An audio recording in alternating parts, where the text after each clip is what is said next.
Chapter 13 The Necklace of the Risings. The night was almost over. The sky was green and grey in the east, and the snowflakes were ghosting around Asgard.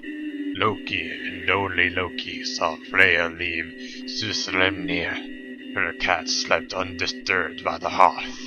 Her chariot lay unused in the half-light. She set off on foot towards the Bifrost.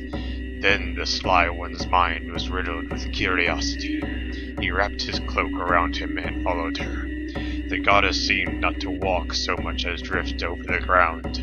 She glided through sleeping Asgard, her hips swaying as she made her way over the rainbow that trembled and danced around her. The snow veils of Midgard beneath were dazzling in the rising sun, dreaming of gold, lusting after gold.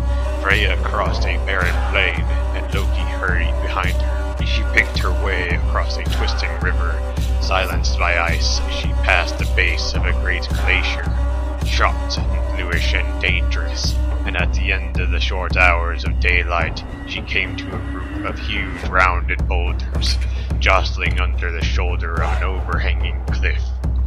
Freya found the string-thin path that led in and down. Her eyes streamed from the cold, and her tears fell as a small shower of gold in front of her. The path became a passage between rock and rock, and she followed it until it led into a large dank cavern. There the goddess stood motionless. She could hear water dripping into rock pools and the movement of a small stream coursing over rock. She listened again, and then she heard the sound of distant tapping, and her own heart began to beat faster, to hammer with longing. The goddess sidled through the dismal cave. The sound of the tapping, insistent yet fitful, grew stronger and stronger. Freya stopped, listened again, moved on. At last she stopped, eased her way down a narrow groin, and stepped into the sweltering smithy of the four dwarves, Alfred and Dvalin, Burling and Grer. For a moment, Freya was dazzled by the brilliance of the furnace. She rubbed her eyes, and then she gasped as she saw the breathtaking work of the dwarves. A necklace, a choker of gold incised with wondrous patterns, a marvel of fluid metal twisting and weaving and writhing. She had never seen anything so beautiful nor so desired anything before. The four dwarves, meanwhile, stared at the goddess. She shimmered in the warm light of the forge, where her cloak had fallen apart. The gold brooches and jewels on her dress gleamed and winked. They had never seen anyone so beautiful, nor so desired anyone before. Freya smiled at Alfred and Dvalin and Burling and Grer. "I will buy that necklace from you," she said. The four dwarves looked at each other. Three shook their heads, and the fourth said, "It's not for sale." "I want it," said Freya. The dwarfs grimaced. "I want it. I'll pay you with silver and gold. A fair price, and more than a fair price," said Freya, her voice rising. She moved closer to the bench where the necklace was lying. "I'll bring you other rewards." "We have enough silver," said one dwarf. "And we have enough gold," said another. Freya gazed at the necklace. She felt a great longing for it, a painful hunger. Alfred and Dvalin and Burling and Grer huddled in one corner of the forge. They whispered and murmured and nodded. "What is your price?" asked the goddess. "It belongs to us all," said one dwarf.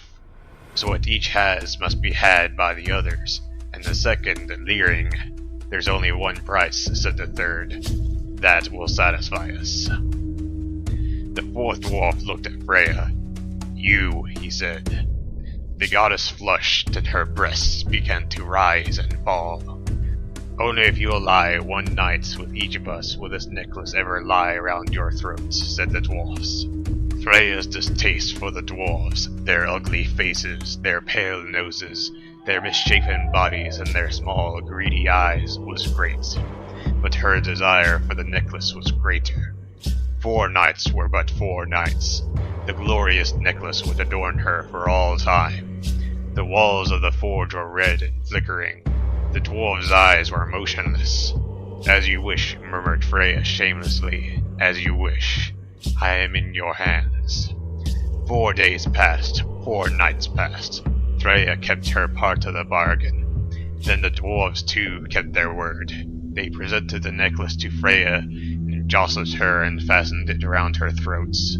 The goddess hurried out of the cavern and across the bright plains of Midgard, and her shadow followed her. She crossed over Bifrost and returned in the darkness to Sessrumnir, and under her cloak she wore the necklace of the risings. The sly one made straight for Odin's hall.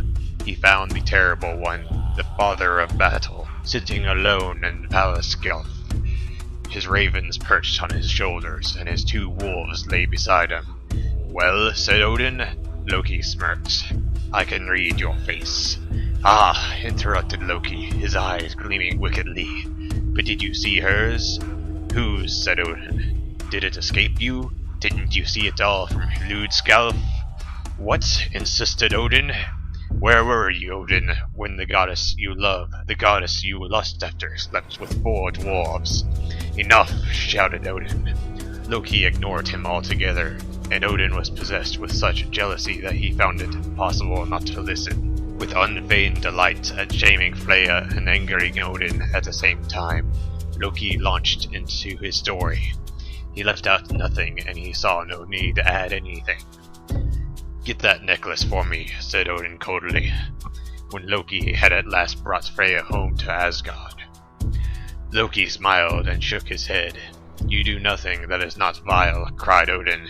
"You set us all at one another's throats. Now I set you at her throat. Get that necklace." The sly one sniffed. "You know as well as I, indeed surely far better than I, that there's no way into that hall against her wishes." "Get that necklace," shouted Odin. His face was contorted. His one eye was burning. "Until you get it, let me never see your face again." Then Loki looked at the terrible one. Odin's face was a mask now, grim and sinister. The sly one's arrogance turned to cold fear. He recognized the danger. Then Odin's wolves got up, and so did Loki. He ran out of the hall, howling. Later that same night, the sly one walked across the shining snow field to the hall Sessrumnir. Boldly he made his way up to the door. It was locked. He drew his cloak more closely round him. He shivered as the night's wind picked up snow and grazed his face with it. He felt the cold working its way into his body and into his blood. Loki remembered Sif, her locked bedchamber, her shorn, shining hair, his own lips pierced with an owl. He scowled and inspected the door again. The shape-changer shook his head. He muttered the words and turned himself into a fly. Sessrumnir was so well built that he was still unable to find a way into the hall. A chink between wood and plaster, or plaster and turf.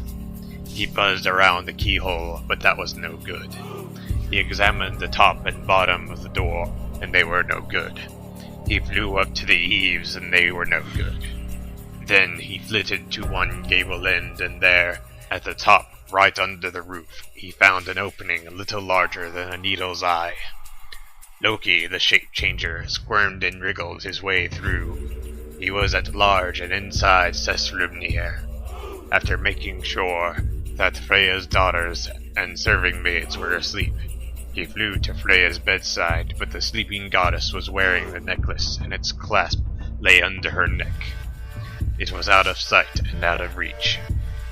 So Loki changed shape again, this time becoming a flea. Then he amused himself crawling over Freya's breast, across the necklace, and up onto one cheek.